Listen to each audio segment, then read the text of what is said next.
pessoal, dando continuidade ao estudo dos tópicos relacionados às carreiras do judiciário, tópicos de processo penal, temos agora as citações e as intimações.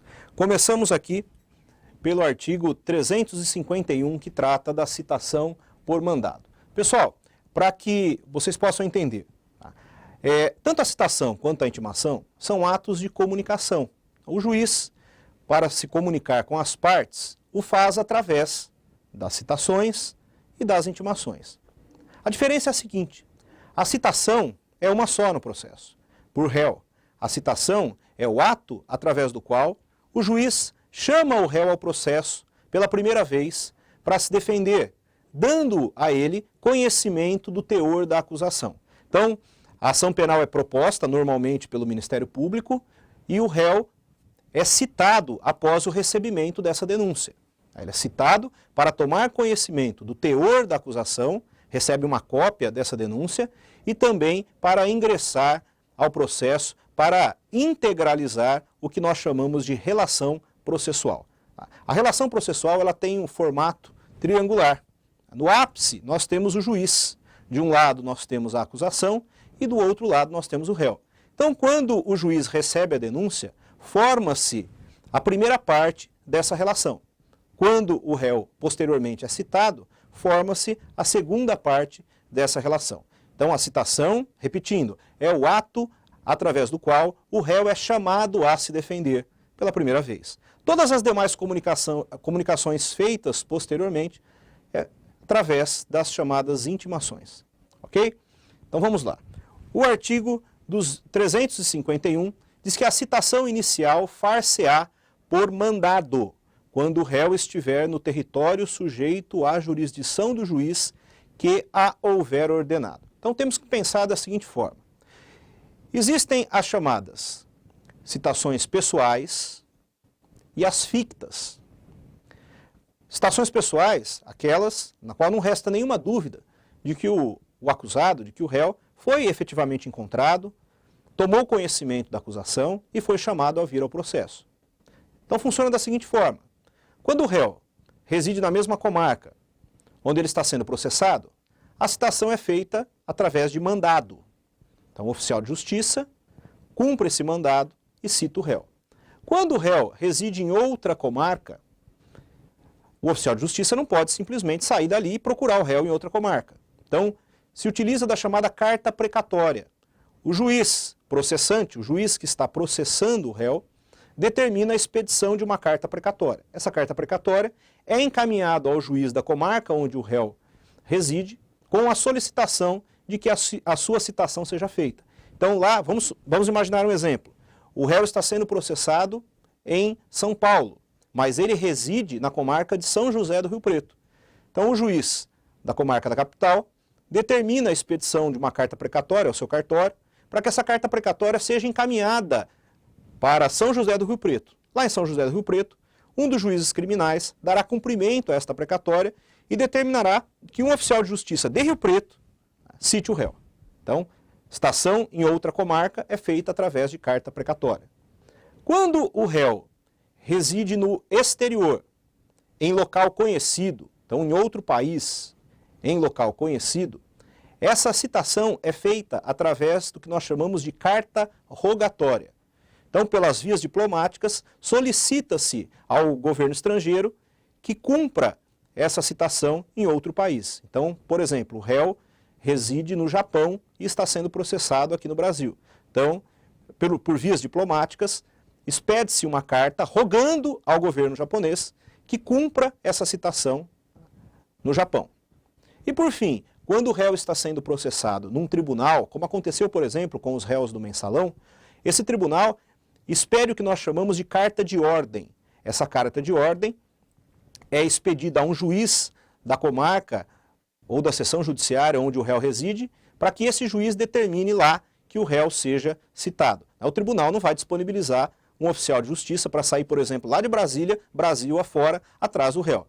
Então, através dessa carta de ordem, que é expedida pelo tribunal, é feita a citação na comarca onde o réu reside. O nome é carta de ordem, porque é um tribunal, está acima do juiz, então ele não está solicitando, efetivamente está ordenando que se cumpra a diligência. Então nós temos, vejam aqui, no artigo 351, a primeira modalidade de citação pessoal, que é a citação por mandado. A citação inicial far-se-á por mandado. Por que por mandado? Porque o juiz está mandando que se cite o réu. Quando o réu estiver no território sujeito à jurisdição do juiz que a houver ordenado. Então, primeira modalidade de citação pessoal, citação por mandado, réu na mesma comarca, no mesmo território, sujeito à jurisdição daquele juiz que o está processando. O artigo 352 diz o que deve constar do mandado de citação. Então, no mandado de citação nós temos, em primeiro lugar, o nome do juiz. Em segundo lugar, nas ações penais privadas, que são aquelas ações movidas pelo ofendido, nós temos o nome do ofendido, que é chamado de querelante. Então, nas ações iniciadas por queixa. E aqui eu chamo a atenção dos ouvintes. Vejam, é muito comum que se diga assim, o sujeito foi na delegacia prestar queixa. Então, gente, pelo amor de Deus, ninguém vai na delegacia prestar queixa. Você vai na delegacia requerer instauração de inquérito, você vai à delegacia para que seja lavrado um boletim de ocorrência, você vai na delegacia para a lavratura de um termo circunstanciado, aí você vai na delegacia vender rifa para o delegado, mas queixa-crime, não. Queixa-crime é o nome que se dá à petição inicial da ação penal privada. Então, se eu sou vítima de um crime de ação penal privada, por exemplo, de uma calúnia, eu tenho que contratar um advogado para que esse advogado proponha a ação penal privada através de uma petição inicial que se chama queixa-crime. Então, queixa-crime é para o juiz. Então, nos crimes de ação penal privada, do mandado de citação também constará o nome do querelante e também o nome do réu. Então, nós temos o nome do réu e aí, se for desconhecido, os seus sinais característicos. Os seus sinais característicos. Eu, particularmente, não me lembro de ter me deparado com algum mandado de citação que não tivesse, pelo menos, o apelido pelo qual o réu é conhecido, com o seu endereço e alguns sinais, né? Eu não me lembro de ter me deparado com um mandado que tivesse apenas sinais característicos. Por exemplo, determinando ao oficial de justiça que cite um sujeito de 1,80 m, de cor parda, magro, e que tem uma cicatriz no rosto. Nunca vi, mas existe essa possibilidade. Também no mandado deve-se indicar a residência do réu, se ela for conhecida. O que mais? O fim para que é feita a citação. Então, a citação é feita para quê? Para dar ao réu conhecimento de que ele está sendo acusado de um crime. Então, a citação deve dizer qual o crime do qual o réu está sendo acusado. O que mais? O juízo e o lugar, o dia e a hora em que o réu deverá comparecer. Na verdade, gente, esse inciso 6º perdeu um pouco da função. Por quê? Até 2008, o processo penal funcionava da seguinte forma. O promotor oferecia denúncia, ou então, nos crimes de ação penal privada, o ofendido oferecia queixa-crime, o juiz recebia a denúncia ou a queixa-crime e determinava a citação do réu para quê? Para que esse réu comparecesse já a uma audiência onde ele seria interrogado. Então, logo após a citação, vinha o interrogatório do réu. O interrogatório do réu era o primeiro ato da instrução do processo. Só depois do interrogado que o réu apresentava a sua primeira defesa, que na época chamávamos de defesa prévia. De 2008 para cá, houve uma reforma no Código do Processo Penal. E essa sequência de atos mudou. Hoje o réu é o último a ser interrogado, ele é o último a ser ouvido, é o último ato instrutório do processo. Hoje funciona da seguinte forma: o promotor oferece a denúncia ou o ofendido oferece a queixa-crime, o juiz recebe e determina a citação do réu não para comparecer a uma audiência, mas para apresentar a sua primeira defesa num prazo de 10 dias, que é o que nós chamamos de resposta à acusação. Então hoje o réu não é citado para comparecer, o réu é citado para apresentar a chamada resposta à acusação. É por isso que perde um pouco do sentido constar o juízo e o lugar, o dia e a hora em que o réu deve comparecer. O que constará hoje do mandado é a advertência de que o réu deverá apresentar resposta à acusação no prazo de 10 dias, através de advogado constituído, sob pena de se nomear um advogado dativo para apresentar essa resposta à acusação. Ok? Uma vez que o réu não pode ser processado sem essa resposta. E temos por último o inciso 7º, a subscrição do escrivão, o escrivão do cartório, subscreve os mandados e a rubrica do juiz. Então, esses são os requisitos que devem conter um mandado de citação. O artigo 353 continua falando da precatória. A precatória, como nós já vimos, é o meio que é utilizado para citar o réu que está no território de outra comarca, sujeito à jurisdição de um outro juiz, como aquele que está sendo processado em São Paulo e reside em São José do Rio Preto. Então o artigo 353 diz, olha, quando o réu estiver fora do território da jurisdição do juiz, será citado mediante precatória. E eu anotei aqui embaixo, ó, em outra comarca. Então, precatória,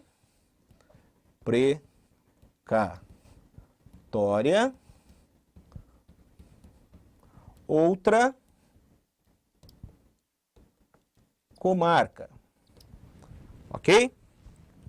Vamos lá. Questão de concurso. Escrevente, Tribunal de Justiça de São Paulo, 2012. Determina o artigo 353 do Código de Processo Penal, quando o réu estiver fora do território da jurisdição do juiz processante, será citado mediante, então, fora da jurisdição, está em outra comarca, será citado através de carta de ordem? Não, carta de ordem quando ele está sendo processado num tribunal. Publicação em jornal de grande circulação? Não. Nós veremos depois que se o réu não for encontrado, existe a possibilidade de ser citado através de edital publicado num jornal de grande circulação. Mas essa não é a ideia. Eu sei onde o réu está. Então, não é através de edital. Carta com aviso de recebimento ou telegrama. Também não se usa o expediente de correspondência com a R para citação. E edital também não se aplica quando se conhece o local onde o réu se encontra. Então, sobrou aqui a alternativa E. O réu será citado por precatória quando estiver em território diverso da jurisdição do juiz que o está processando. Ok? Continuando. Citação por precatória. A precatória indicará o juiz deprecado. Gente, quem que é o juiz deprecado? É aquele que determina a expedição da precatória. Por exemplo, o juiz da comarca da capital, no nosso exemplo anterior. E o juiz deprecante, aquele para quem a precatória será encaminhada. No nosso exemplo, o juiz de São José do Rio Preto. Constará também a sede da jurisdição, tanto de um quanto de outro juiz. Então constará, no nosso exemplo, a comarca da capital e a comarca de São José do Rio Preto. Constará também o fim para que é feita a citação com todas as suas especificações. Então também constará que o réu está sendo citado para se defender, para apresentar resposta à acusação no prazo de 10 dias, que deve constituir um defensor, sob pena de ser nomeado um defensor dativo para ele, aí que está sendo processado nos termos do artigo tal do Código Penal, ou de qualquer outra legislação penal especial. E 4. O juízo do lugar, o dia e a hora em que o réu deve comparecer. Mais uma vez, isso aqui está desatualizado, porque, como eu já disse, hoje o réu não é citado para comparecer num dia, num horário. O réu hoje é citado para apresentar resposta à acusação no prazo de 10 dias. Ok? Continuando. Artigo 355. Ainda falando de citação por precatória. A precatória será devolvida ao juiz deprecante, independentemente de ser trasladada, independentemente de ser fotocopiada, né? Depois de lançado cumpra-se e de feita a citação por mandado do juiz deprecado. Então, como que funciona a precatória? A precatória é expedida, por exemplo, lá pelo juiz da capital e será encaminhada para o juiz deprecado lá de São José do Rio Preto. Chegando em São José do Rio Preto, essa precatória deverá ser cumprida. Então, o juiz de São José do Rio Preto determinará que se espeça um mandado de citação lá em São José do Rio Preto, ou às vezes até que se cumpra a citação no próprio corpo da carta precatória, entregará isso ao oficial de justiça. O oficial irá até o réu, citará o réu, entregará a ele uma cópia da denúncia ou da queixa-crime, que nós chamamos de contrafé, e depois, com o mandado já cumprido, devolverá ao cartório e o cartório, por sua vez, remeterá tudo de volta ao juiz deprecante, sem ficar com nada, com nenhuma cópia no juiz deprecado. É para não ficar juntando papel à toa. Então, expede-se a precatória chega no juiz deprecado, o juiz deprecado determina que se cumpra a citação expedindo o mandado ou no próprio corpo da precatória, tão logo ela seja cumprida, é devolvida para o juiz deprecado e o juiz deprecado, por sua vez, arremete para o juiz deprecante. Ok? Que mais? O parágrafo 1º trata de uma figura muito peculiar que é a chamada precatória itinerante. Imaginemos o seguinte: há notícias de que o réu reside em São José do Rio Preto e ele está sendo processado na comarca da capital. No entanto, a precatória, ao ser cumprida ou ao se tentar cumprir a precatória em São José do Rio Preto, se descobre que o réu, na verdade, mudou para a comarca de Araraquara. Se ainda houver tempo para se cumprir a diligência, o que o juiz de Rio Preto fará? Ao invés de devolver a precatória para São Paulo, ele a encaminhará direto para Araraquara. Agora, vamos imaginar que em Araraquara se descubra que o réu agora mudou para Bauru. O juiz de Araraquara também procederá da mesma forma. Ele poderá encaminhar essa carta precatória diretamente para Bauru, se ainda houver tempo de cumprir a diligência. Como hoje em dia o réu é citado não mais para uma audiência, para um dia determinado, não mais para ser interrogado, é sempre possível que essa precatória para a citação do réu acabe sendo encaminhada de uma comarca para outra, porque enquanto ele não for citado, enquanto ele não for encontrado, não apresentar a resposta à acusação, o processo não anda. Então, é possível que essa precatória seja encaminhada para Rio Preto, depois seja encaminhada para Araraquara, depois seja encaminhada para Bauru, depois seja encaminhada para Peruíbe, enfim. Né? Fique correndo as comarcas até que o réu seja encontrado. Então, a esse tipo de precatória, que passa de uma comarca para outra, damos o nome de precatória itinerante.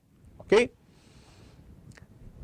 Parágrafo 2º. Certificado pelo oficial de justiça que o réu se oculta, que ele está se escondendo, para não ser citado, a precatória será imediatamente devolvida. Ou seja, não há sentido em se manter uma precatória numa comarca, se já ficou mais do que evidenciado que, na verdade, o réu está se ocultando para não ser citado. Se o réu está se escondendo, se ele está se ocultando para não ser citado, pode ser realizada a chamada citação por hora certa, que nós estudaremos daqui a pouco, ou então a chamada citação por edital. Dando continuidade à citação por carta precatória. Temos aqui o artigo 356, que diz: se houver urgência, a precatória, que conterá, em resumo, os requisitos enumerados no artigo 354, poderá ser expedida por via telegráfica, depois de reconhecida a firma do juiz, o que a estação expedidora mencionará. Então a questão aqui é a seguinte, gente: às vezes o ato processual precisa ser praticado com mais agilidade, com mais rapidez. Tá? O Código de Processo Penal, pensando nisso, dispõe que a precatória poderia, por exemplo, ser cumprida através de via telegráfica, por telégrafo. Só que para isso, a firma do juiz, a assinatura do juiz que determinou a expedição da precatória teria que ser reconhecida lá no cartório do juízo deprecado. Então lá teria que se reconhecer a firma do juízo entrando em contato com o cartório expedidor. E aí, uma vez constatado que aquela citação, que aquela precatória para a citação do réu realmente foi expedida pelo cartório, por exemplo, da capital, então aí o cartório de São José do Rio Preto poderia cumpri-la. Então é simples. Pode ser feito por telegrama? Por meio telegráfico? Pode, desde que se tome o cuidado de se reconhecer se aquela precatória realmente foi expedida. Ok? Que mais? Temos aqui os requisitos da citação por mandado. Então, o que deve conter a citação do mandado no seu cumprimento? Quais são os requisitos para o cumprimento da citação por mandado? Em primeiro lugar, o oficial de justiça deverá ler ao acusado, ler o mandado ao citando, tá? Para que ele tenha conhecimento do que está acontecendo. E mais que isso, além de ler o mandado, também entregar a ele uma contrafé. O que é a contrafé? Contrafé é a cópia da denúncia ou da queixa-crime. Então fica ali nas mãos do réu uma cópia da acusação. Então o mandado é lido e é entregue a ele uma contrafé. O inciso 1 do artigo 357 ainda fala, né, no qual se mencionarão dia e hora da citação. Então deve ser certificado o dia e a hora em que o réu for citado. Até porque gente, o réu tem um prazo de 10 dias para apresentar a resposta à acusação. Tudo bem que esse prazo de 10 dias não é um prazo peremptório, não é um prazo fatal, o réu não tem como ser processado sem apresentar essa resposta à acusação. Às vezes ela é apresentada em 15 dias, 30 dias, já havia até ser apresentada meses depois. Tá? Esse prazo não é um prazo fatal, mas deve constar do mandado de citação o dia e a hora em que o réu foi encontrado e foi citado. Que mais? A declaração do oficial na certidão de que ele entregou a contrafé e se houve a aceitação ou a recusa por parte do réu. Como sabemos, o oficial de justiça tem fé pública. O oficial de justiça, ele certifica no verso do mandado que o mandado foi cumprido, queira o réu aceitar ou não. Então, muitas vezes, o réu se nega a assinar o mandado. Muitas vezes, o réu não quer assinar o mandado. Não há problema nenhum. O oficial de justiça certificará no verso que a citação foi cumprida, foi entregue a contrafé do réu e ele não quis assinar o mandado. O oficial de justiça tem fé pública e isso é suficiente para que o ato processual seja cumprido. Ok? Que mais? Citação de réu militar. Gente, como que funciona a citação de militar? O artigo 358 diz que a citação do militar será feita por intermédio de seu chefe, o chefe do respectivo serviço. Então, o militar ele não é citado pessoalmente, até porque o militar pode estar concentrado, o militar pode estar desempenhando uma determinada atividade específica, que pode ser de extrema importância para a segurança nacional, enfim. O militar será citado, mas através do seu chefe, do seu superior hierárquico. Então, esse superior é que receberá o oficial com o mandado de citação e depois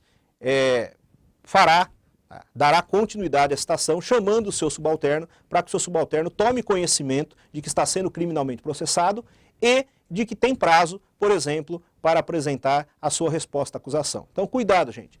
A citação do militar será feita por intermédio do seu chefe, do seu superior hierárquico, ok? Não vamos nos esquecer disso. Antigamente, o funcionário público também era citado através do seu superior hierárquico. Hoje já não é mais. O funcionário público, como veremos, é citado pessoalmente. O seu superior hierárquico toma apenas conhecimento de que ele está sendo processado. A citação do militar, todavia, ainda é feita como antigamente, através do seu superior. Bom, passamos agora ao artigo 359. O dia designado para o funcionário público comparecer em juízo como acusado será notificado assim a ele como ao chefe de sua repartição. Então, como acabei de dizer, o funcionário público vai ser citado pessoalmente. O oficial de justiça, no caso do mandado, o oficial de justiça comparecerá até a repartição pública, até porque o funcionário público tem domicílio também na repartição em que trabalha. O oficial procurará o funcionário público e o citará pessoalmente. No entanto, se houver dia para comparecimento desse funcionário público em alguma audiência a ser determinada, o seu chefe de serviço também será notificado de que naquele dia o funcionário terá que se ausentar ao serviço público para comparecer em juízo. Ok? Qual é a preocupação do legislador aqui? De que o serviço público não fique desfalcado naquele dia para que o chefe da repartição possa já se preparar para a ausência de seu servidor. Tudo bem? Então, repetindo, citação do militar é feita através do seu superior. Citação do funcionário público é feita pessoalmente a ele, bastando apenas que se comunique o superior, o chefe de serviço, do dia em que ele deverá comparecer em juízo. Temos agora o artigo 360, que fala do réu preso. O réu preso será pessoalmente citado. Antigamente, o réu preso era citado através do diretor do estabelecimento prisional.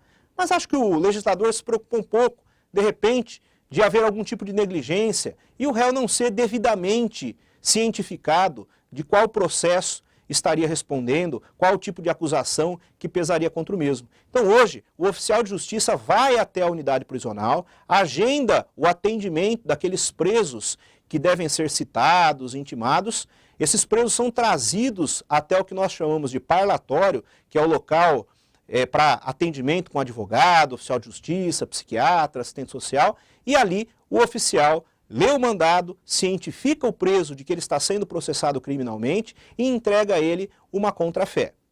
Eu coloquei aqui também no material a súmula 351 do Supremo Tribunal Federal, que diz que é nula a citação feita por edital se o réu estiver preso na mesma unidade da federação em que ele está sendo processado. Vejam, gente, seria um absurdo você citar por edital, né? Citação por edital é a citação do réu não encontrado. Você citar por edital alguém que se encontra preso na mesma unidade da federação, no mesmo estado. Como que o judiciário não tem conhecimento que aquele réu está preso numa das unidades prisionais do próprio estado? Então, temos aqui a súmula 351, que diz que a citação por edital nesse caso é nula. Então vamos imaginar a seguinte situação: o réu está sendo processado em Marília e está preso em uma das penitenciárias de Bauru. Só que o judiciário não tem conhecimento, deveria ter, mas não tem conhecimento de que o réu está preso em Bauru. É expedido um mandado de citação, o oficial de justiça procura o réu não é encontrado, e aí determina-se a citação por edital. Muito tempo depois se descobre que na época em que o réu foi citado por edital, ele estava à disposição do Estado numa das unidades prisionais de Bauru. Essa citação vai ser anulada, o processo todo também será anulado ab início, ou seja, desde o começo, para que tudo seja feito novamente. E numa dessas, gente, o crime acaba prescrevendo. Então tem que se tomar muito cuidado com relação a réus que se encontram presos na mesma unidade da federação. O judiciário tem que ter conhecimento, o sistema deve funcionar para dar conhecimento ao judiciário de que as pessoas estão presas ou não. Tudo bem? Continuando. Artigo 361, falamos agora da citação por edital. Se o réu não for encontrado, será feita a citação por edital com prazo de 15 dias. Só para destacar, como eu já havia dito antes, nós temos a citação pessoal e a citação ficta. A citação pessoal é aquela que é feita por mandado precatória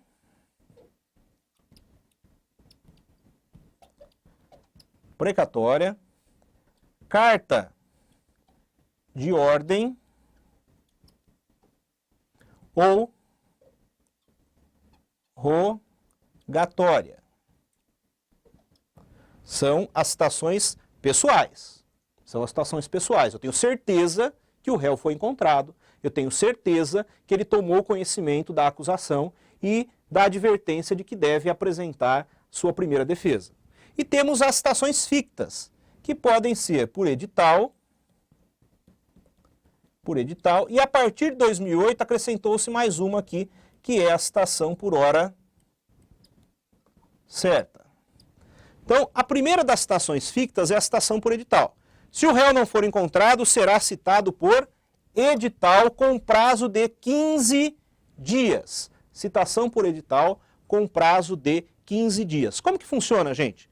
O réu será citado através de uma publicação em um jornal de grande circulação na comarca. O legislador presume que todo mundo acorda de manhã, come um belo prato de sucrilhos e lê todos os jornais da cidade, aquela parte que quase ninguém lê, né, com os proclamas de casamento, com os apontamentos de protesto e com os editais de citação. Então, o legislador pressupõe que o réu não foi encontrado, mas ele está além dos jornais de grande circulação na cidade. Então, ele é citado através desses jornais de grande circulação. É por isso que se diz que a citação é ficta, fictícia. Presume-se que ele tenha sido citado. Ok?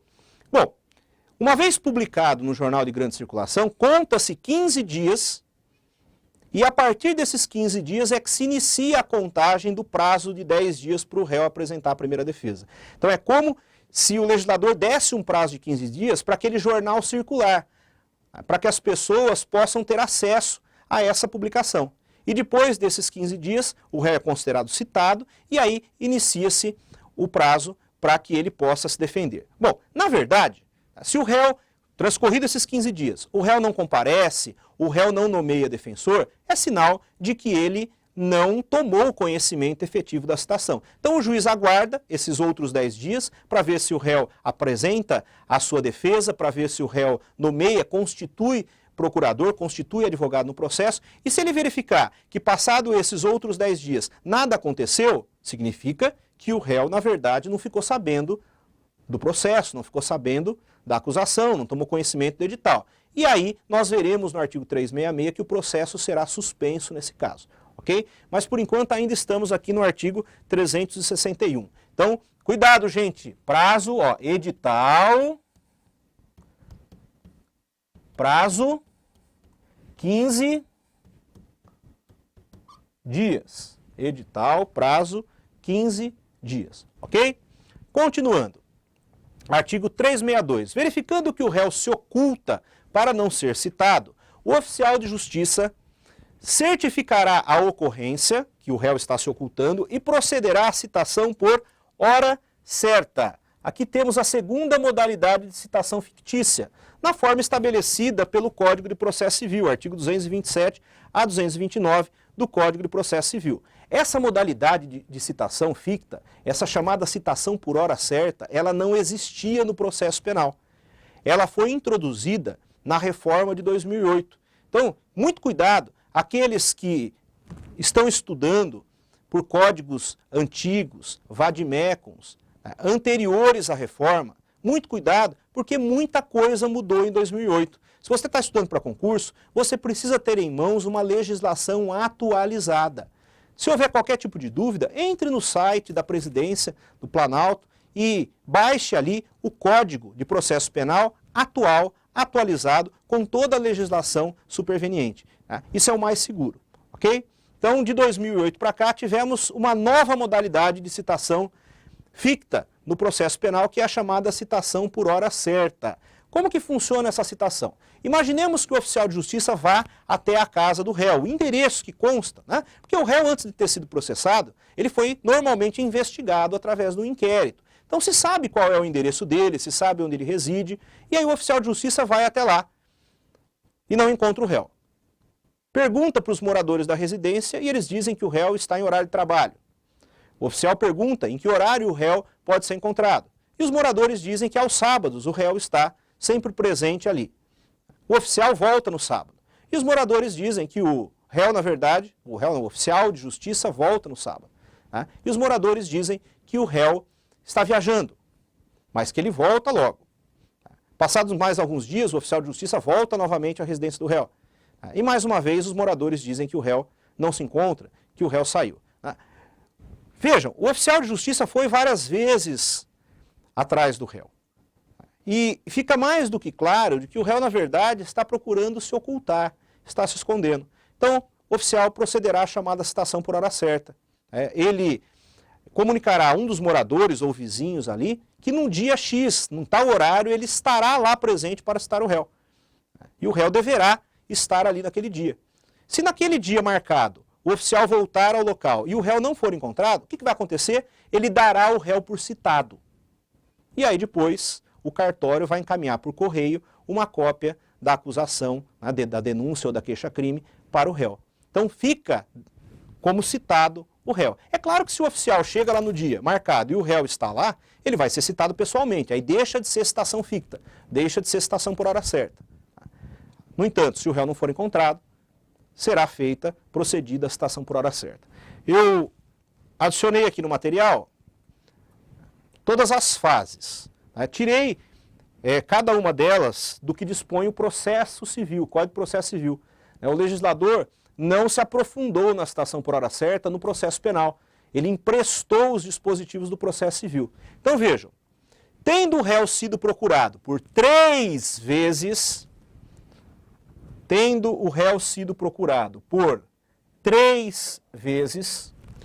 em seu domicílio ou residência, sem ser encontrado, e havendo a suspeita de que ele está se ocultando, o oficial intimará qualquer pessoa da família, ou na sua falta, qualquer vizinho, advertindo-o de que no dia imediato voltará para efetivar a citação em determinada hora. Então o oficial de justiça marca a hora para citar o réu, daí vem o nome citação por hora certa, ok? 2. No dia e hora marcado, então foi combinado um dia e hora, o oficial comparecerá ao domicílio ou residência do acusado para realizar a citação. 3. Se o acusado estiver presente, será citado pessoalmente. Então, marcou hora, chegou ao local, o acusado ali está, é citado pessoalmente, tá? E essa citação, no caso, deixa de ser ficta. Caso não esteja presente, o oficial, procurando saber, procurando se informar das razões da sua ausência, dará o acusado por citado. Vejam, gente, o acusado não foi encontrado, mas o oficial deu o acusado por citado, ainda que o mesmo esteja se ocultando em outra comarca. Então, daí por que dizemos que a citação por hora certa também é uma citação ficta? Eu não tenho certeza absoluta de que o réu ficou sabendo de tudo isso. Imagine, por exemplo, que os seus parentes, os seus familiares o odeiam e não falam com ele há anos. E ninguém, na verdade, o advertiu que o oficial de justiça havia marcado um horário para efetuar a sua citação. Então não deixa de ser uma modalidade de citação ficta. Agora, caso o réu seja efetivamente encontrado no dia e na hora marcado, aí a citação é feita pessoalmente. Ok?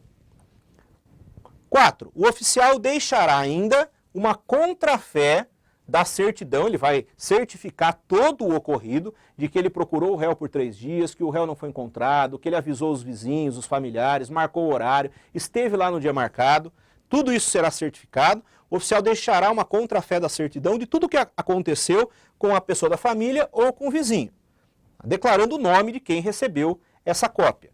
Feita a citação por hora certa, o escrivão do cartório responsável perante o qual o réu está sendo processado enviará uma carta, telegrama ou radiograma ao acusado, dando-lhe ciência de todo o ocorrido. Então, assim, um pouco de cautela por parte do legislador. Além de tudo isso, no final, o réu ainda receberá no seu endereço uma correspondência ou um telegrama ou um radiograma dando-lhe ciência de tudo o que aconteceu. Então, dando-lhe ciência que ele foi procurado por 3 vezes, que ele não foi encontrado, que havia uma suspeita de que ele estivesse se ocultando, que uma pessoa da família ou, na sua falta, um vizinho, foi advertido de que no dia imediato, num horário pré-determinado, o oficial de justiça ali voltaria, que o oficial esteve lá no dia e hora marcado, que o réu mais uma vez não estava, que deixou uma contrafé da certidão de todo o ocorrido com o fulano de tal, e que ao final deu o réu por citado. Então, conclui-se aí a chamada citação por hora certa. Tudo bem? E temos aqui o artigo 363, que trata da formação da relação processual.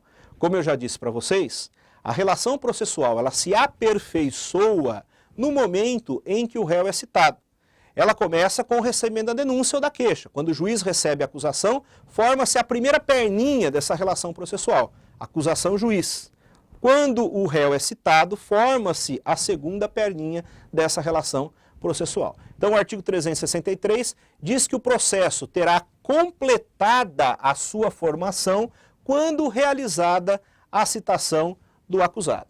Temos alguns incisos aqui que foram revogados, que falavam de citação por edital, quando o réu se encontrava, por exemplo, em local acometido por algum tipo de calamidade pública, guerra, epidemia. Então nós tínhamos edital aí com prazos maiores, tá? Foi revogado, ok? Permaneceu aqui o parágrafo 1º, não sendo encontrado o acusado, será procedida a citação por edital.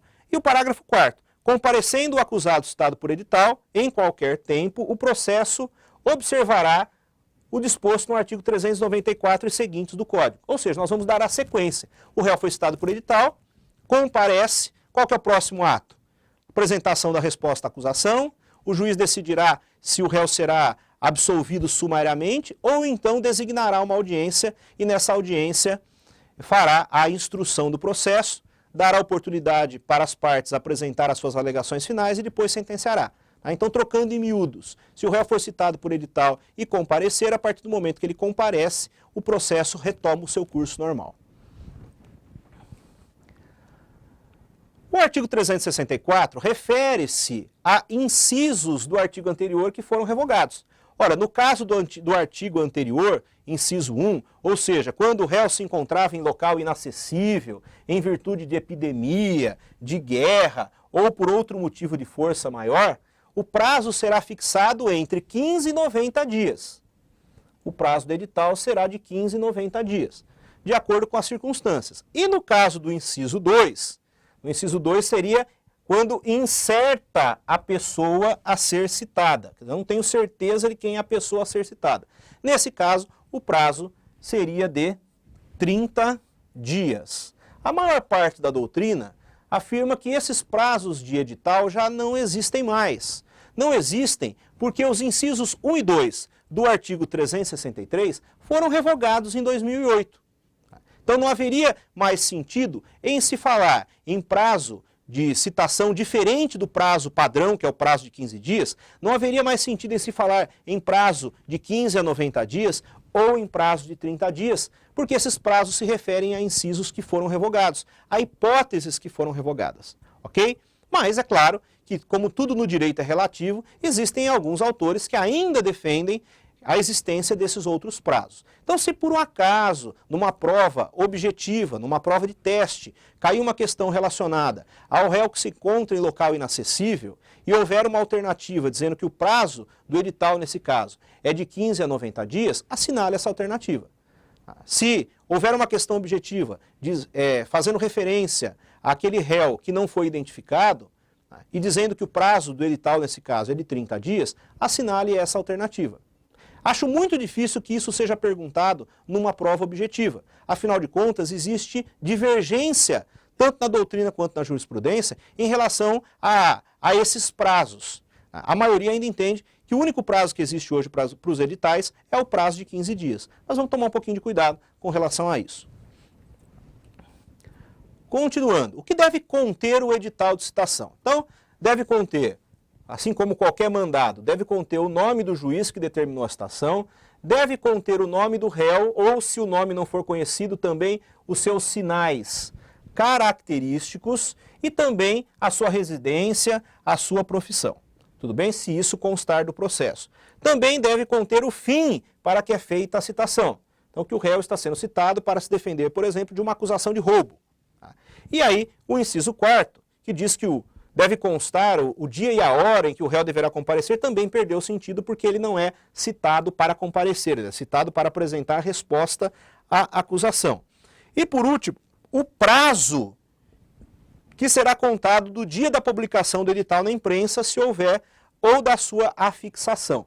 O que acontece? Como eu disse a vocês, o prazo do edital é de 15 dias. Então constará no edital que depois de 15 dias contados a partir da publicação, o réu vai ser considerado citado. Além de publicar o edital na imprensa, esse edital também será afixado na entrada do fórum, no átrio do fórum. Então, meus amigos, olha, recomendo que vocês todo dia deem uma passadinha no fórum, deem uma olhada ali no átrio para ver se não existe ali nenhum edital de citação. Vai que você está virando réu de um processo criminal e não faz ideia, né? Por isso que a gente brinca, é citação ficta. Presume-se que as pessoas tenham visto, ok? E aí vocês poderiam me dizer, poxa Mansur, mas presume-se que tenha sido visto, e aí processa o sujeito sem ter a certeza de que ele tomou conhecimento do fato? Não. Se ele foi citado por edital, não compareceu, não constituiu defensor, não apresentou resposta à acusação, o que diz o artigo 366 do Código de Processo Penal? Diz que o acusado citado por edital que não comparecer nem constituir advogado, nesse caso, ficará suspenso o processo e o curso do prazo prescricional. Então, se o réu foi citado por edital, não foi encontrado, não nomeou advogado, o processo será suspenso. E para que ele não seja injustamente beneficiado por essa suspensão do processo, também a prescrição vai ser suspensa. O que é a prescrição, gente? Prescrição quando se extingue o direito de punir do Estado porque passou muito tempo. O Estado não tem o resto da vida para processar alguém. Para que a pena surta algum tipo de efeito, ela tem que ser aplicada imediatamente após o crime. A pessoa não pode vir a ser condenada 50 anos depois de ter praticado o fato. Tá? É por isso que existem os prazos prescricionais. São prazos que são dados para o Estado para que ele possa processar e condenar alguém. É claro que quanto mais grave o crime, maiores são os prazos prescricionais. Eles começam com 3 anos e acabam em 20 anos.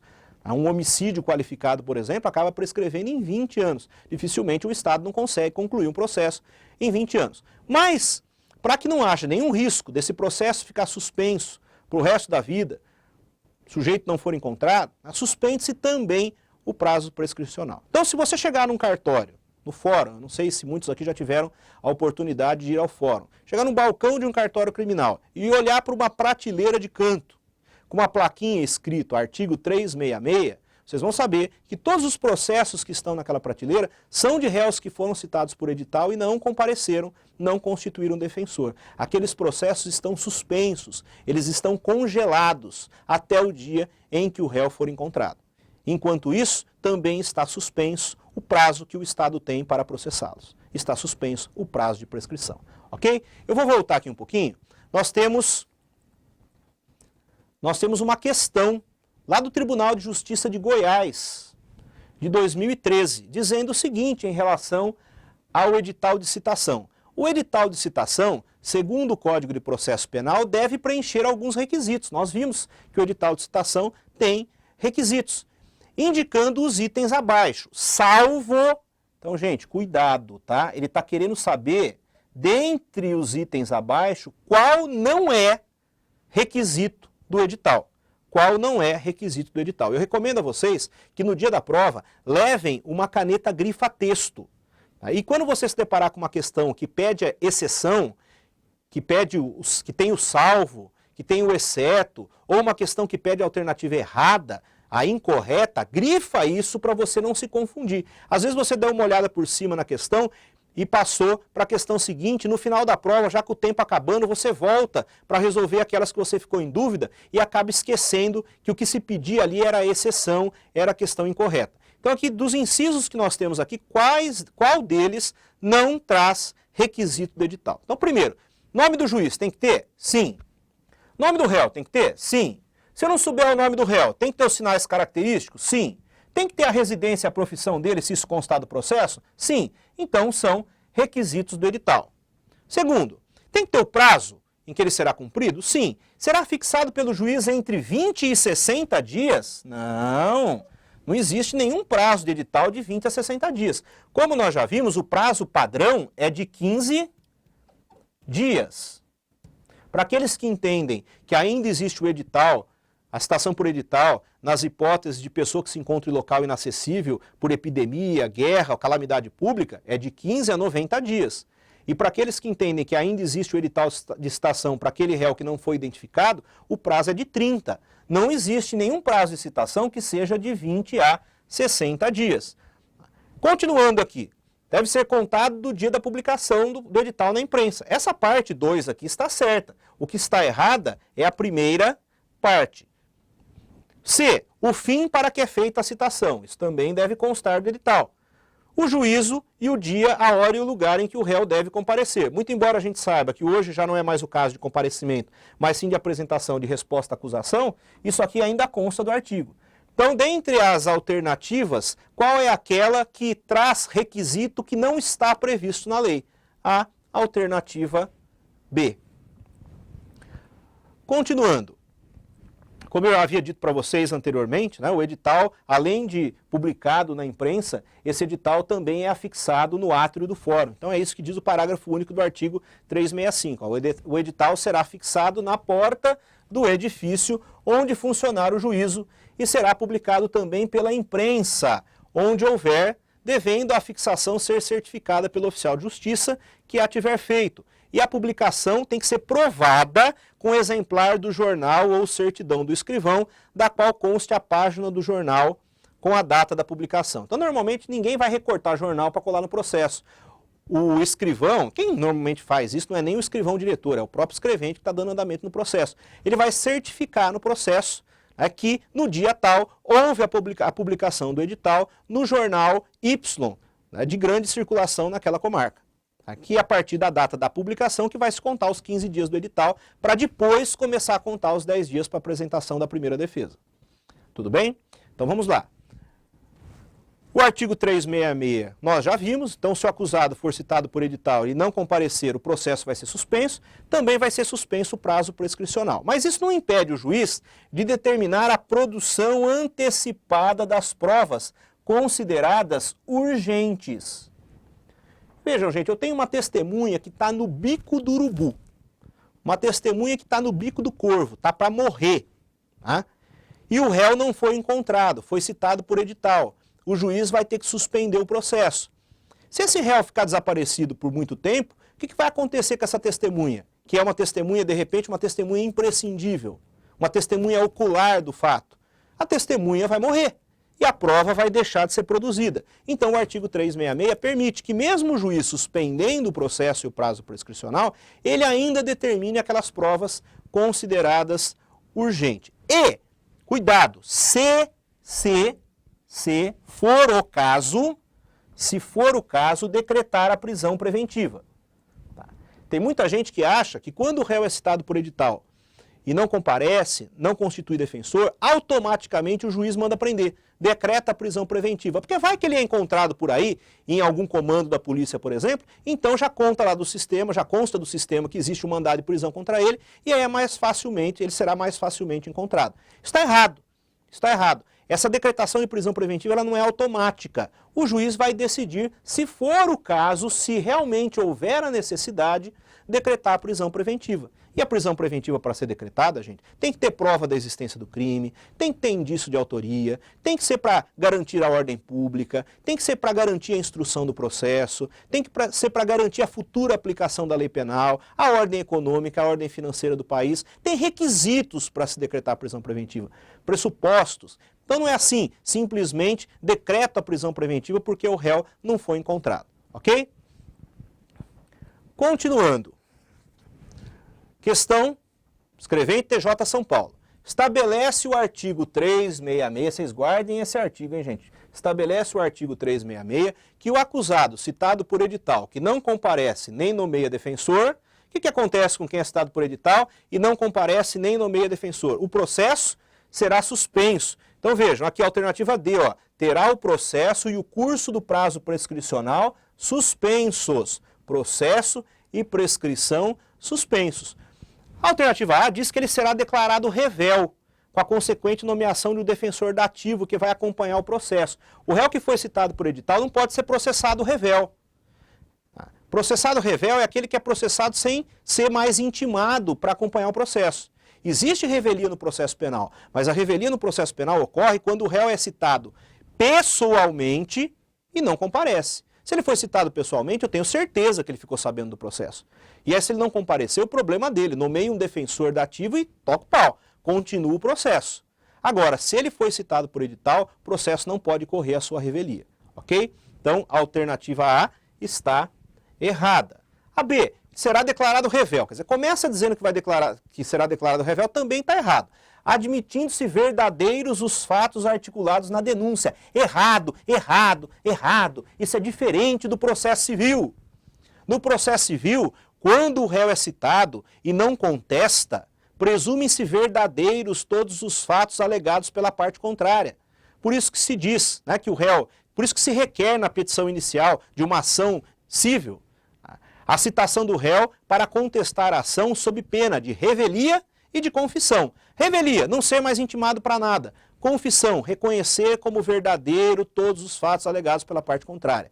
Isso é processo civil. Processo civil. Isso não é processo penal. Ok? Se no processo penal o réu for citado e não comparecer, o juiz vai nomear defensor para ele. E não vão se presumir verdadeiros os fatos alegados pela acusação. Entenderam? A acusação continua tendo o ônus de provar que foi o réu que praticou o crime e que fez isso com dolo e que o crime existiu. Dolo ou culpa e que o crime existiu. Ok? Mesmo que o réu não compareça para se defender. Ficou aqui a alternativa E, será intimado por hora certa. Não vai ser intimado por hora certa. O processo vai ser suspenso e o prazo prescricional também. O réu só vai ser citado por hora certa quando o oficial de justiça comparecer 3 vezes ao seu endereço e houver suspeita de que ele está se escondendo. Não é o caso da citação por edital. O réu simplesmente não foi encontrado. Pode ser, né, que o réu nem saiba. Eu já tive caso assim. Eu tinha um senhor, aliás, um dia eu cheguei numa penitenciária para atender um cliente meu, e esse cliente meu me disse o seguinte, falou, doutor, existe aqui um velhinho, um senhor de idade, que não sabe nem por que está aqui. Ele foi preso, o trouxeram para cá e ele não faz ideia nem do porquê ele está preso. O senhor não o atenderia? E aí eu marquei, agendei para atender esse senhor numa outra ocasião. Era um senhor bem simples, bem humilde, família pobre. Ele era peão de trecho. Vocês sabem o que é peão de trecho? É aquele pessoal que vive de fazenda em fazenda, de sítio em sítio, fazendo um servicinho ou outro, fica ali para colheita e depois vai embora. O que tinha acontecido? Numa dessas propriedades rurais onde ele havia trabalhado, numa briga com um outro peão, ele teria dado uma facada nesse outro peão. Mas uma facada não em lugar letal, o outro peão nem morreu, foi socorrido ao hospital e etc e tal, sobreviveu. Foi uma briga que eles tiveram, enfim. O sujeito que tinha tomado a facada sumiu do mundo e o velhinho também sumiu no mundo, foi procurar serviço em outro lugar. E o juiz achou que ele estivesse fugindo, que ele estivesse foragido para não ser encontrado. E ele era uma pessoa muito simples, não sabia nem que isso tinha acontecido. Ele achou, inclusive, que ele tinha agido em legítima defesa, porque, segundo ele, o sujeito que tomou a facada o havia agredido antes, por isso que ele deu a facada. Deu só uma facada, o sujeito caiu, foi o suficiente para ele sair correndo do local. Estava, na verdade, se defendendo. Só que quando ele foi encontrado, o prenderam, havia, nesse caso, um mandado de prisão, o prenderam, o levaram para uma penitenciária e estava ele lá sem nem sequer entender o que estava acontecendo com ele. Ok? Então, existem casos assim. A citação por edital pode ser realizada em casos como esse. E o réu, não que ele esteja foragindo, ele simplesmente não foi encontrado, ele é peão de trecho, ele vive por aí. E acaba sendo citado por edital, o processo vai ser suspenso, a prescrição vai ser suspensa. Sabe como que ele foi encontrado, gente? Ele foi tirar RG. O RG dele estava velho, ele foi tirar o RG e aí acabaram encontrando ele. Olha só. Então, tem que prestar atenção para esse tipo de situação. Aqui nós temos o artigo 367 que trata da revelia do acusado. Como eu acabei de dizer, existe revelia no processo penal. Existe. Eu já vi gente por aí dizer que não, no processo penal não existe revelia. É que a revelia do processo penal é diferente da do processo civil. No processo penal, se o sujeito é revel, ele confessa tudo o que o outro disse. No processo civil, não. Aliás, no processo penal, não.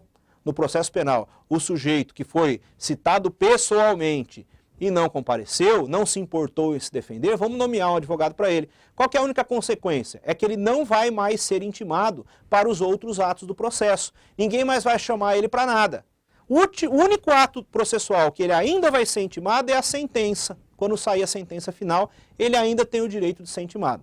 Mas ele não vai mais ser intimado para qualquer ato processual. Então o artigo 367 diz, o processo seguirá sem a presença do acusado, que, citado ou intimado, gente, olha aqui, pessoalmente, citado ou intimado pessoalmente para qualquer ato, deixar de comparecer sem motivo justificado.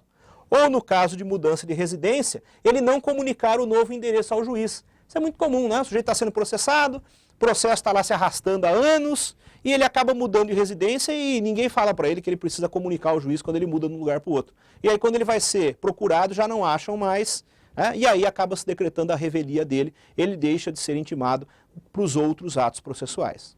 Ok? Então essa é a revelia no processo penal, mas eu mais uma vez chamo a atenção para vocês. Ele tem que ter sido citado pessoalmente. Se ele foi citado por edital, é citação ficta. Processo e a prescrição serão suspensas. Beleza? Continuando. Artigo 368. Estando o acusado no estrangeiro, então está em outro lugar, mas em lugar conhecido, em lugar sabido, será citado mediante carta rogatória. Nesse caso, suspendendo-se o curso do prazo de prescrição até o cumprimento da rogatória. Então, como eu já havia dito anteriormente, vamos imaginar um réu, um brasileiro, que cometeu um crime, está sendo processado criminalmente, mas antes de ser citado, ele acabou se mudando para o Japão. Ele foi trabalhar no Japão. Ele é descendente de japoneses e foi trabalhar no Japão. Quando ele é procurado pelo oficial de justiça aqui no Brasil, a família informa que ele mudou-se para o Japão, inclusive o endereço dele. Então ele está no exterior, mas está em local conhecido. O que acontece nesse caso? a citação será feita através de uma solicitação do Brasil para o Japão. Será feita através de uma carta rogatória. Estamos rogando, através das vias diplomáticas, que a citação seja efetivada lá no Japão. Só que, como vocês devem imaginar, uma carta rogatória pode demorar muito tempo para ser cumprida. Imagine alguém que se encontra em um recanto qualquer do mundo, aí, num local de difícil acesso. Essa citação por rogatória pode demorar até anos. Por conta disso, é que o artigo 368 diz que vai se suspender, suspendendo-se o prazo de prescrição. Então, o prazo de prescrição vai ficar suspenso. Cuidado, gente. Precatória não suspende a prescrição. Carta rogatória suspende. Então, precatória, réu em comarca diferente. Carta precatória, comarca diferente. Ah, Mansur, então quer dizer que se alguém estiver sendo processado em Catanduva e, de repente, se encontrar residindo no Acre, vai se expedir uma carta precatória para o Acre? Isso, uma carta precatória. E essa carta precatória, para citar o réu, vai demorar meses para ser cumprida? Vai demorar, se bobear, até anos. E durante esse tempo a prescrição não está suspensa? Não está suspensa. Carta precatória não suspende a prescrição. Ah, e se ele estiver morando, por exemplo, no Paraguai? É mais perto, né, de Catanduva, no Paraguai, do que no Acre. E se ele estiver morando no Paraguai? Aí é outro país. Carta rogatória. E a carta rogatória suspende a prescrição? Esta sim, esta suspende a prescrição. Já havia advogado dizendo assim, eu vou arrolar uma testemunha lá na Bolívia, que é para ver se esse processo demora anos e eu conseguir fazer isso aqui prescrever. Né? Olha, senhor advogado, está errado, na Bolívia vai suspender a prescrição. Né? Se você quisesse fazer isso, arrolasse uma testemunha então lá no Amapá, no Acre, né, num local bem distante do local onde você está. Ou se ele está sendo processado no Amapá, no Acre, arrola uma testemunha no Rio Grande do Sul, né, aí é capaz de você conseguir o seu intento. Agora, em outro país não vai dar certo, ok? Bom, artigo 369, ainda falando da chamada carta rogatória. As citações que houverem de ser feitas em legações estrangeiras, serão efetuadas mediante carta rogatória. O que é uma legação estrangeira? Já ouviram falar em embaixada? Uma embaixada é uma legação estrangeira. Ah, então quer dizer que se o réu estiver escondido na embaixada dos Estados Unidos, lá em Brasília, eu vou ter que citar ele por carta rogatória, não posso mandar o oficial de justiça ir lá? O processo está correndo lá em Brasília. Eu não posso mandar um oficial de justiça ir lá, tocar a campainha da embaixada americana e falar assim, olha, eu vim aqui citar o fulano de tal. Não, não poderá. Terá que ser feito como se ele estivesse nos Estados Unidos. Terá que ser feito através de carta rogatória. Tudo bem?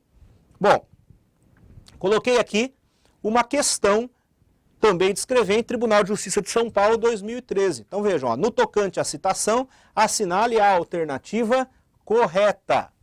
Então, o processo seguirá sem a presença do acusado, que, citado ou intimado pessoalmente para qualquer ato, deixar de comparecer sem motivo justificado. Tá certo. O réu que foi citado ou intimado pessoalmente e não compareceu, o processo segue sem a presença dele. É o que nós chamamos de revelia no processo penal. Tudo bem? Essa A está correta. B. Se o réu estiver preso, a sua citação far-se-á por precatória. Não. Em momento algum o código diz que é por precatória. Ele diz que ela será pessoal. Pessoal. Se ele estiver preso numa unidade prisional que se localiza na mesma comarca, ele vai ser citado através do mandado do oficial de justiça da comarca. Se ele estiver preso em outro país, vai ser através de carta rogatória. Se ele estiver sendo processado no tribunal e estiver numa unidade da federação, numa penitenciária, por exemplo, aqui de São Paulo, ele vai ser citado através de carta de ordem. Então não é necessariamente através de carta precatória. C. Se o réu não for encontrado, será citado por edital, com prazo de 15 dias. Bom, se ele não for encontrado, vai ser citado por edital, mas o prazo é de 15 dias. Então essa também está errada. Quando o réu estiver fora do território da jurisdição do juiz processante, ele será citado mediante mandado de citação expedido pelo juiz processante. Não, se ele estiver fora do território da comarca, ele vai ser citado por carta precatória. Carta precatória. E a citação inicial far-se-á por precatória quando o réu estiver no território sujeito à jurisdição do juiz que o houver ordenado. Não, né, gente? Se ele estiver na mesma comarca, a citação vai ser feita por mandado. Precatória é só quando ele estiver em outro território. Tudo bem? Então aqui a alternativa correta é a alternativa A. Terminamos as citações e passamos agora às intimações. Ainda estamos falando de atos de comunicação. Falamos até agora da citação. Citação pode ser pessoal, a citação pode ser ficta. Citação pessoal, por mandado, se for na mesma comarca. Precatória, comarcas, territórios de jurisdição diferentes. Carta rogatória, outro país. E carta de ordem. O sujeito está sendo processado no tribunal. Mas o processo não é feito apenas de citação. Existem outras comunicações, existem também as intimações. Então toda comunicação que precisar ser feita fora a citação será chamada de intimação. A citação é o primeiro chamamento do réu ao processo, né? Para dar conhecimento da acusação, entregar para ele contrafé, né? Ele tem o prazo aí para apresentar a sua resposta à acusação. Então é a primeira comunicação. Todas as outras que não são para integrar a relação processual, dar conhecimento, elas são chamadas de intimações. Então, vamos lá.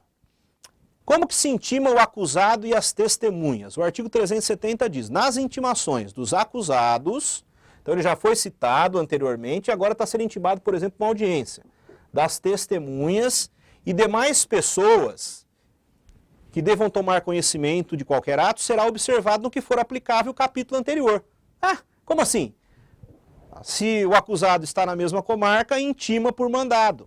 Se o acusado está no território da jurisdição de outro juiz, intima por precatória. Se o acusado está em outro país, carta rogatória. Se ele está sendo processado no tribunal e eu preciso intimá-lo numa comarca, carta de ordem. Segue a mesma lógica da citação. Ok? Bom, e como que se intima o defensor constituído? Nós falamos do edital. E eu já vi muita gente dizendo o seguinte, né? A citação por edital é feita pelo Diário Oficial. Não, não é feita, não. A citação por edital é feita por jornal de grande circulação na comarca.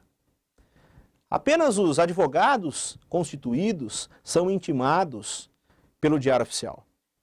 Aí sim, né, nós temos as publicações pelo Diário Oficial das intimações para os procuradores. Então, estes sim são intimados pelo Diário Oficial. Né? O acusado, ele será intimado ou citado, né, se precisar que isso seja feito por edital, né, não pelo Diário Oficial, mas sim por um jornal de grande circulação na localidade. Então vejam, parágrafo 1º. A intimação do defensor constituído, quem que é o defensor constituído? É aquele advogado que foi contratado pelo réu. Bem como do advogado do querelante. Quem que é o advogado do querelante? Aquele advogado que foi contratado para processar o sujeito que praticou um crime de ação penal privada contra alguém, porque o querelante é aquele que está processando a outra pessoa. Né? E o assistente, que assistente? O assistente de acusação. Nos crimes de ação penal pública, a vítima pode contratar um advogado para ser assistente de acusação. Todas essas intimações serão feitas por publicação no órgão incumbido da publicidade dos atos judiciais da comarca. E esse órgão incumbido da publicidade de atos judiciais é normalmente o Diário Oficial, ok? Incluindo, sob pena de nulidade, o nome do acusado. Então, o nome do acusado vai ter que constar para que você possa identificar. Caso não haja órgão de publicação dos atos judiciais na comarca, que normalmente não há um jornal específico para publicação de atos judiciais na comarca, a intimação far-se-á diretamente por escrivão, por mandado, ou via postal com comprovante de recebimento, ou por qualquer outro meio idôneo. Então o que acontece? Normalmente não existe um jornal específico na localidade para publicação de atos judiciais. Mas como o judiciário, ou ele é estadual ou ele é federal, ele conta com o Diário Oficial do Estado ou o Diário Oficial da União. E isso acaba cumprindo o papel para essas intimações. Mas vamos imaginar que não haja como fazer essa intimação pelo Diário Oficial da União ou do Estado, né? Essa intimação então poderá ser feita por escrivão, poderá ser feita por mandado, pode até ser feita por correspondência, por via postal, desde que haja o AR, o comprovante de recebimento, para que eu tenha a certeza de que a intimação foi realizada.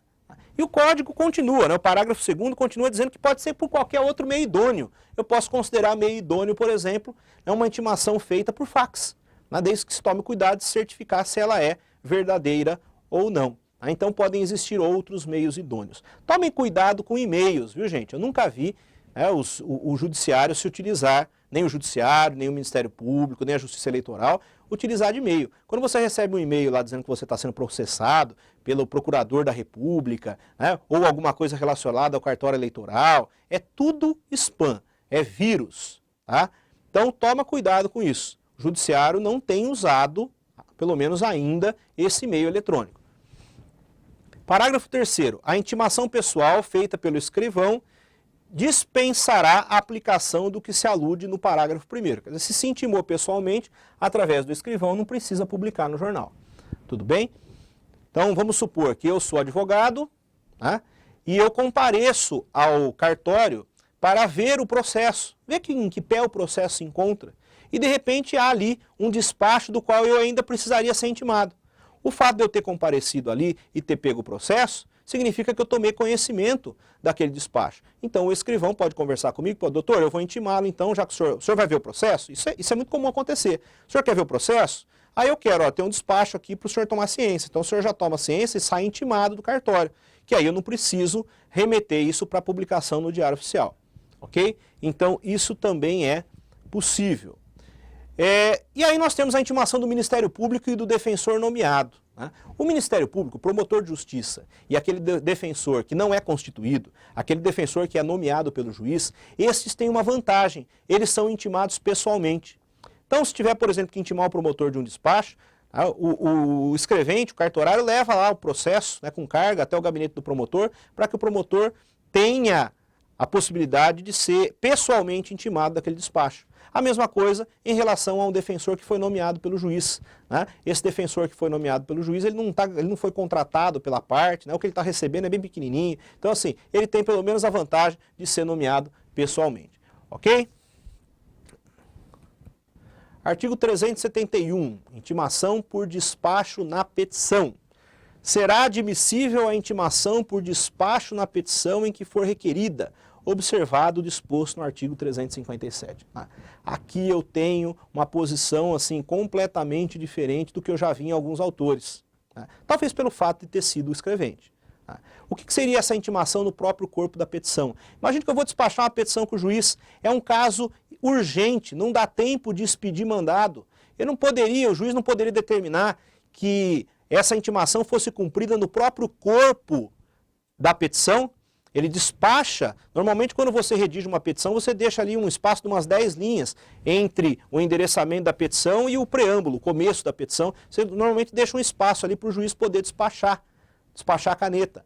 Vamos imaginar que eu estou diante de um caso urgente e não dá tempo para que o processo desça para o cartório, para que se espeça o mandado, enfim. O juiz não poderia determinar que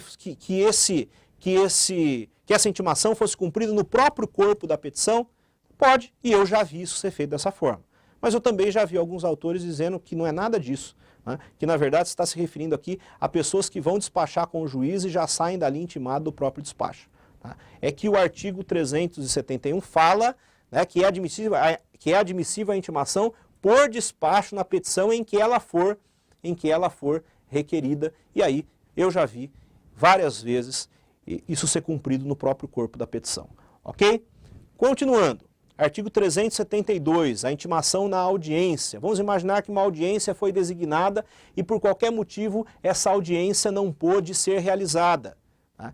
Todo mundo já sai dali intimado para a próxima audiência. Não vou ter que intimar as partes, seja pessoalmente, seja através do Diário Oficial, não vou ter que intimar ninguém, porque todo mundo já está saindo da audiência ciente de que ela vai ser realizada numa outra data. Então, artigo 372. Adiada por qualquer motivo a instrução criminal, o juiz marcará desde logo, na presença das partes e testemunhas, dia e hora para o seu prosseguimento, do que se lavrará termo nos autos. Então, todo mundo já sai dali intimado para essa próxima audiência, ok? Coloquei aqui uma questão lá do Tribunal de Justiça do Rio Grande do Sul. Em relação às citações e intimações, assinale a alternativa correta. A. Nos termos da lei do Juizado Especial Criminal, a citação será feita por correspondência, com aviso de recebimento ou no próprio juizado, sempre que possível. Está errado. A lei do Juizado Especial nós a estudaremos, é a lei 9.099/95. É a lei dos juizados especiais criminais, que cuidam das chamadas infrações de menor potencial ofensivo. A citação na lei 9.099, a citação do réu é pessoal, pode até ser feita no próprio cartório, mas é pessoal. O que se faz por correspondência no juizado é intimação. Citação do réu tem que ser pessoal. Aliás, no juizado não existe, por exemplo, citação por edital. Se o réu não for encontrado, o juiz tem que remeter os autos para o juízo comum para que lá se siga outro procedimento que não seja o da lei 9.099. Então, essa ata está errada. B. De acordo com a lei 11.340/2006, que é a chamada Lei Maria da Penha, todo mundo já deve ter ouvido falar, a ofendida terá ciência dos atos processuais relativos ao agressor, especialmente dos pertinentes ao ingresso e à saída da prisão, através, ó, a parte que está errada aqui, através da intimação do advogado constituído ou do defensor.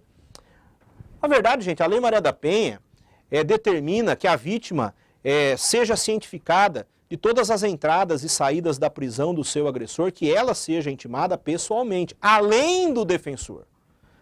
Porque às vezes o defensor recebeu aquela comunicação e não avisou a sua cliente, ou às vezes ex-cliente, já não tem mais contato. Então, o porquê que o legislador determina que ela seja notificada, que ela seja comunicada de todas as entradas e saídas do agressor da prisão? Porque às vezes ela está lá na casa dela achando que está tudo bem, que o sujeito está preso e na verdade ele já está na rua e está ao seu encalço. Então, para que ela possa tomar as devidas cautelas, ela tem que ser comunicada pessoalmente. Então, essa aqui também está errada. C. É nula a citação por edital que indica o dispositivo da lei penal, mas não transcreve o inteiro teor da denúncia da queixa. Está errado. O Supremo já disse que não é nula a citação por edital que indica apenas o dispositivo da lei. Imagina, gente, se já não é barato para o judiciário essas citações por edital, ele tem que comprar centimetragem, jornais de grande circulação. Imagine se você tiver que colocar ali todo o teor da denúncia, todo o teor da queixa-crime. Então, muitas vezes, colocam apenas os artigos, para que a pessoa tenha ciência e depois vá procurar o processo. Isso já foi dito que não é nulo. E aí temos o E. Nos termos do Código de Processo Penal, o defensor constituído é intimado por publicação por intermédio do órgão que dá publicidade dos atos judiciais em cada comarca. A intimação do defensor nomeado é pessoal, assim como é pessoal a intimação do Ministério Público, que está tudo certo. Defensor constituído é intimado pela imprensa, defensor nomeado e promotor são intimados pessoalmente. Então, a alternativa correta é a alternativa E. E com isso, nós encerramos essa parte da matéria que trata dos atos de comunicação, das citações e das intimações. Ficamos por aqui. Até logo.